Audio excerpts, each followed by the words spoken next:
जहाँ भी तुम्हें सुख मिल जाए, आनंद मिल जाए, लो, लेकिन आनंद की तरफ हमारा ध्यान नहीं जाता। कौन आनंद को चाहता है? आप सिर्फ सुख को भी नहीं चाहते हैं, क्योंकि दुख एहसास हो तो सुख का प्रयास करो। हमें दुख का कभी एहसास ही नहीं होता है। कोई कुछ कह देता है, बोले आज उनकी बात बहुत लग गई। हमने कहा जिसको लगी, एक एक बार हमारे महापुरुषों को लगी तो ऐसी लगी कि परमात्मा से लगन लग गई।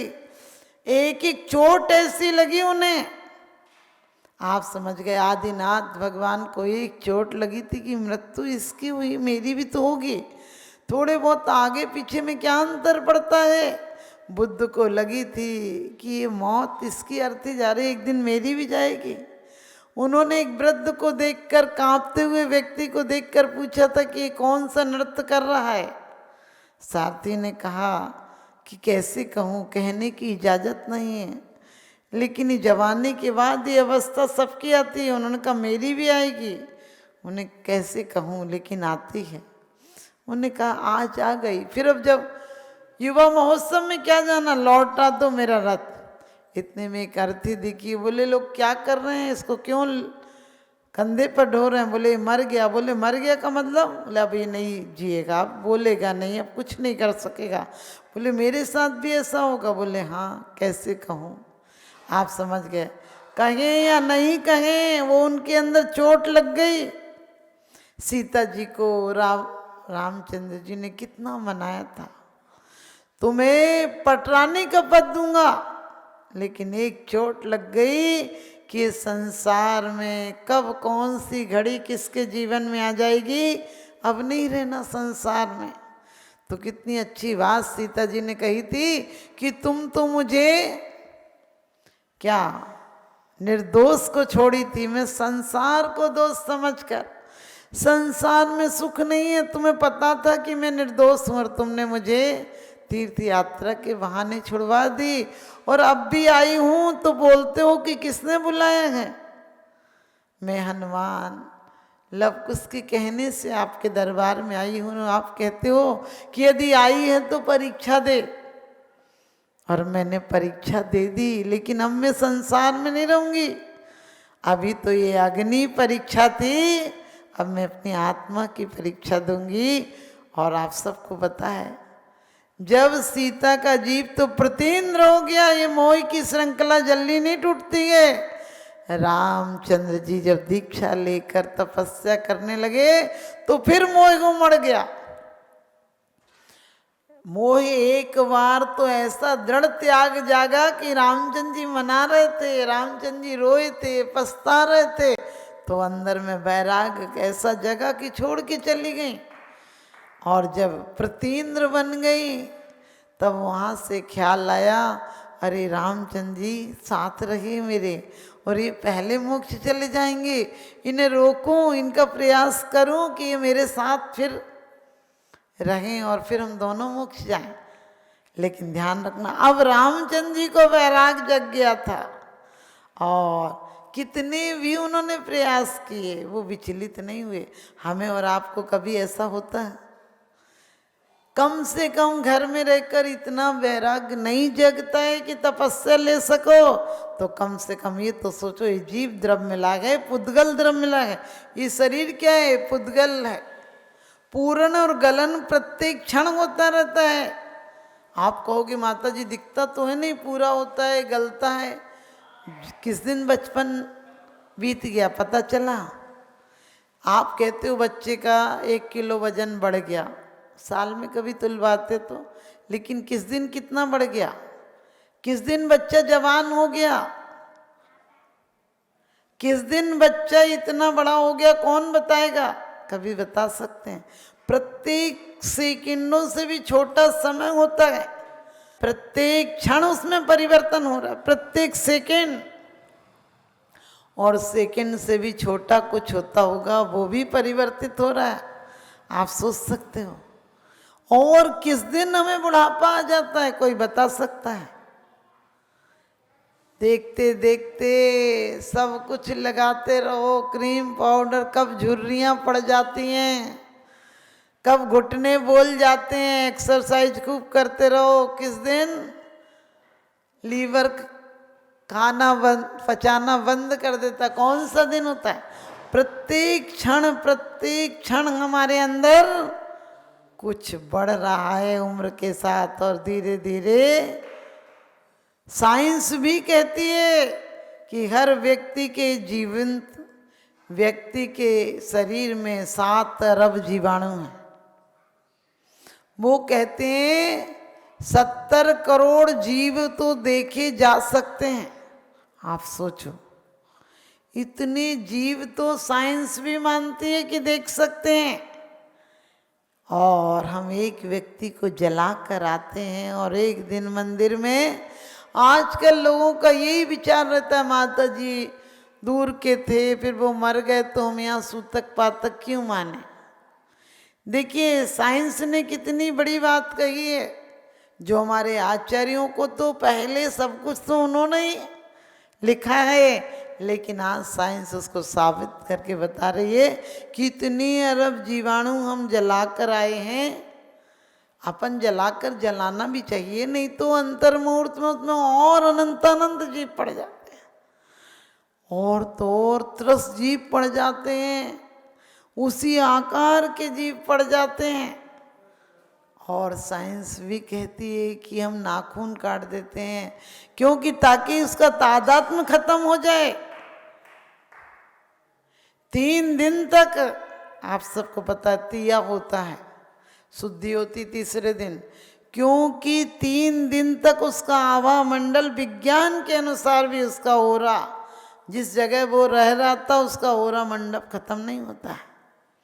आपने देखा हम लोगों को क्यों कहा है हमेशा सज्जनों के पास रहना, कि सज्जन, तुम्हारा सज्जन का आभा मंडल तुम्हें प्रभावित करेगा, तुम्हारी नकारात्मक शक्ति को बाहर कर देगा।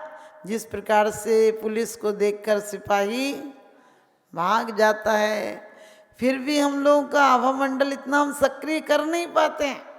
सब लोग कहते हैं माता जी कौन सा मंत्र पढ़ें कि भगवान हमारा ये काम हो जाए। हमने कही सरल परिणाम रखो, सरल परिणाम रखो और अच्छा पुरुषार्थ करो। 24 घंटे सोचो कि हम एक क्षण भी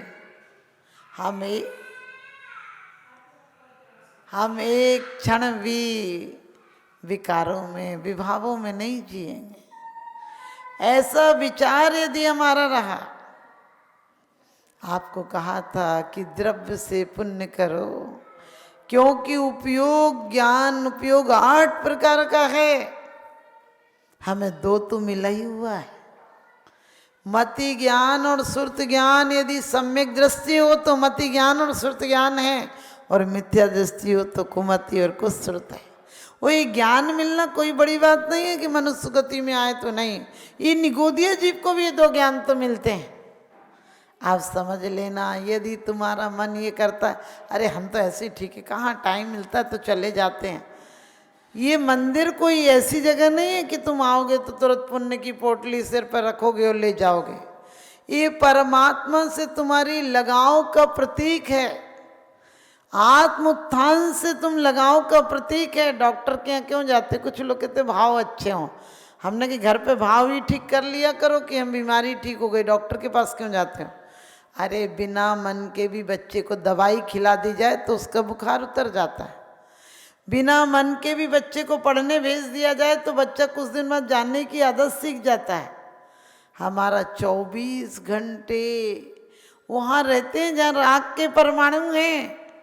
हम कम से कम 1 घंटा आधा घंटा को उस जगह आए जहाँ कोई वासनाएं नहीं, कामनाएं नहीं, क्रोध नहीं, पाप नहीं, कोई प्रकार की कसाएं नहीं। यहाँ पर आपको पता है मंदिर में आ भी जाओ, यदि कसाई आ भी जाए तो क्या कहते हो? यदि यहाँ आपको किसी पे गुस्सा भी आ रहा है तो क्या कहते हो? चल बाहर देख लेंगे, हम मंदिर में तेरे से क्या कहते हैं, समझ लेना। यानी ये वो जगह है जहाँ चाहे कर भी तुम क्रोध नहीं कर सकते हो। यहाँ किसी को पीटने का मन करे, पीटोगे क्या? कहने लगे मंदिर से बाहर निकल फिर देख लेंगे। वो बात अलग है कि युद्ध तो यहीं शुरू हो गया तुम्हारा। तो हमें क्या करना है? द्रव्य से, ये जीव द्रव्य मिला है, ज्ञान और दर्शन चेतना मिली है, ये पुद्गल द्रव्य मिला है। इस पुद्गल द्रव्य से जितनी दिमाग, जितना दिल और जितना पुरुषार्थ तुमने घर की तरफ लगाया उतना पुरुषार्थ इधर लगाया। एक माला फेरो तो भी घर की सारी चीज़ें याद आती हैं। एक महिला हमसे बोली, माता जी हम कहीं पे चैन रख के भूल गए, हम कैसे मिल जाएगी? हमने कहा माला फेरो। बोली कौन सी? हमने कहा कोई सी भी फेरो, क्योंकि तुम्हारा माला में तो मन नहीं लगेगा तो वही चैन याद आएगी कि कहाँ रखी है। कई लोग कहते नींद नहीं आती, हमने कहीं प्रवचन में आया करो नींद आ जाएगी। क्यों? क्योंकि प्रवचन में तो मन लगेगा, नहीं तो वही सब चलेगा, नींद आ ही जाएगी, आराम से बैठो, कोई डिस्टर्ब करने वाला भी नहीं। ध्यान रखना। एक बार एक व्यक्ति प्रवचन में सो गया, हमने 2-3 बार बोला आप सो गए, बोले नहीं नहीं आपको वहम हुआ। लास्ट बार मुझे ऐसा लग रहा था तो मैंने कि आप जाग रहे हो, बोले नहीं नहीं आपको वहम हुआ। उससे लगा होगा कि माता जी यही पूछेंगे कि आप सो रहे हैं क्या, तो बोला नहीं नहीं आपको वहम हुआ। आप समझ गए, हम यहाँ पर भी सोते हैं और आँख खुली हो तो भी हम सपना ही देखते हैं।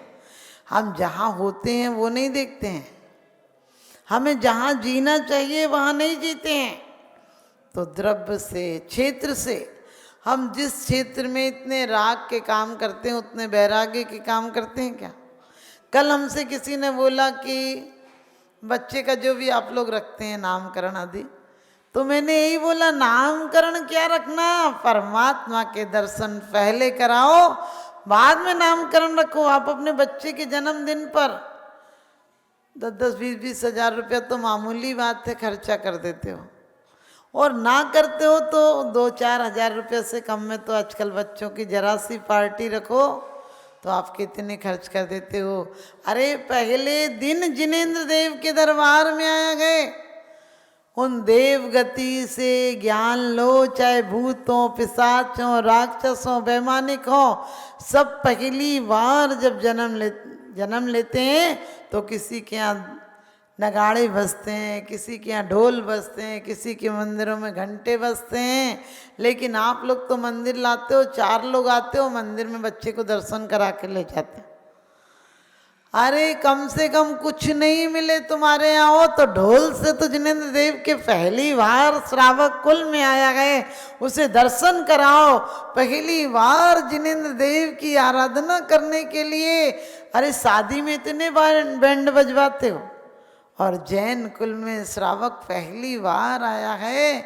और जो कुछ देना है अलग से पार्टी मत करो, जो कुछ देना है उसी टाइम भजन का बुलावा करो, क्योंकि संस्कार डालो। ये शुभ वर्गनाएं बच्चे के साथ पुण्य में संग्रहित होंगे।